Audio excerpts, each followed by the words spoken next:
The wild asparagus is different than the normal one. You know, the normal one is quite thick, small, white, because they cover it and so. But the wild one, it's green color and it grows till 3 feet. So, like this. And when we search for it, we are always finding wild asparagus in April and in September, twice a year. Wild asparagus. And when we search for it, we are always searching for the old one, which turns into the fur. And always next to the old one, just next to it, maybe just a little bit away, the young one is growing.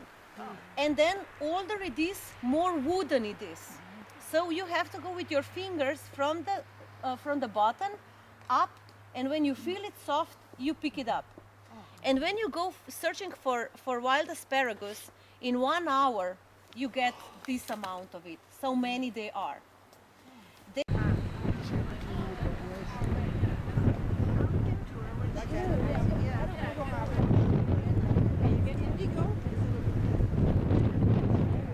Yes, this is lemon. That's lemon. And what we do, it's Lemon sometimes you can try it if we want to make, if it's a lemon tree leaf. But sometimes if we want to make the taste of rice lemon-like, we take fresh lemon leaves and then we just take 1 cup of rice dried and we put 2 or 3 lemon leaves. We squeeze it like this and we put it in the middle, and then in 3-4 days it has a taste of lemon. So if you want to play like this, it really works. The rice gets Lemon the rice. taste of lemon. We'll try one of these days. I mean, you can easily find it on the cemeteries. And we call it hens and chicken. Fette Henne in German, fat hen. Exactly, but you know what we use it for? It's a natural antibiotic.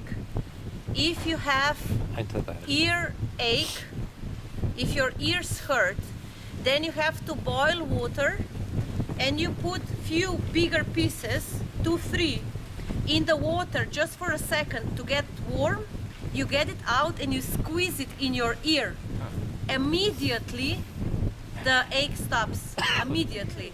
And this is how we were curing always when I was a child, and even nowadays if I have problems, I just pick it up because I have it home always, hens and chicken, pick it up in the ear, 2 drops, it stops like this. Which are you? What's it called, Henny? Good. Hens and chicken. Hens and chicken. Yeah. What do you call it? Hens and chicken. Hens and chicken. No, take that and Do you It's 4:25 p.m. Korcula Island, Croatia.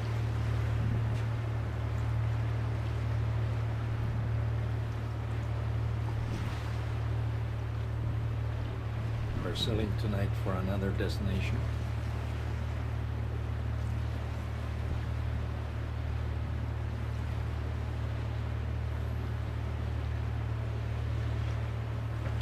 Such a beautiful island,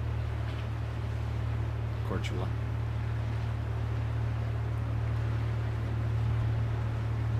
Republics, it was the smallest one, and nowadays it has about 680,000 inhabitants. Montenegro in the local language is called Crna Gora. In translation it means Black Mountains, and the name Montenegro was given to the country by the Venetians, who passed by, saw from a distance dense dark forest, which was Mediterranean oak, and they say, well, this country looks like Montenegro, like Black Mountain.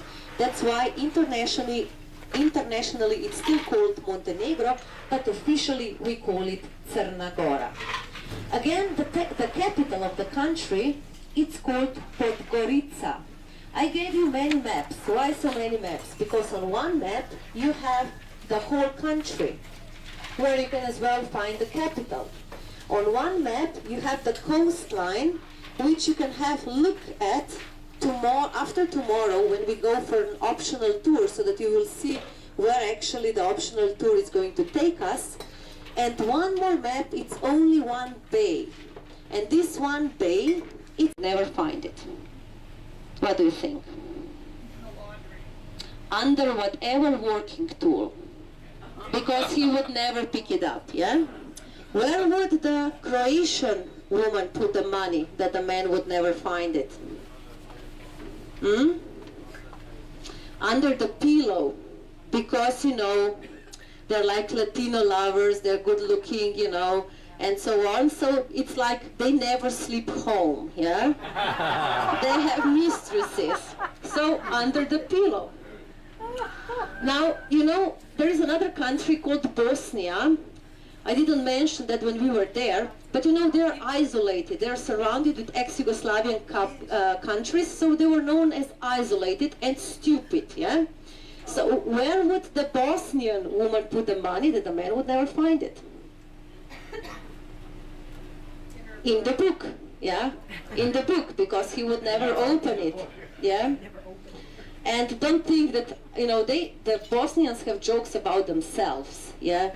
They say, like, I don't know, nowadays when we have all mobile phones, yeah? There were two characters in two different villages and they were calling each other. They went on the top of the hill and they were calling each other, and they were loud. So the locals didn't like it and they gave them cell phones. And what they did later, they called themselves and they said, okay, come on the top of the hill so that I can talk to you. Yeah? So these are jokes they have about themselves. But let's go to the previous joke. Now let's come to Slovenians. I'm a Slovenian. And you know, Slovenians were under the Austrian rule. We were like a little bit more serious and like working nation. We are no fun actually. And the question is, where would the Slovenian woman put the money that the man would never find it? On the table, exactly, and take it if you dare. Yeah? That's what she would say. So this is the jokes, and the joke about Montenegrins, it's about being lazy.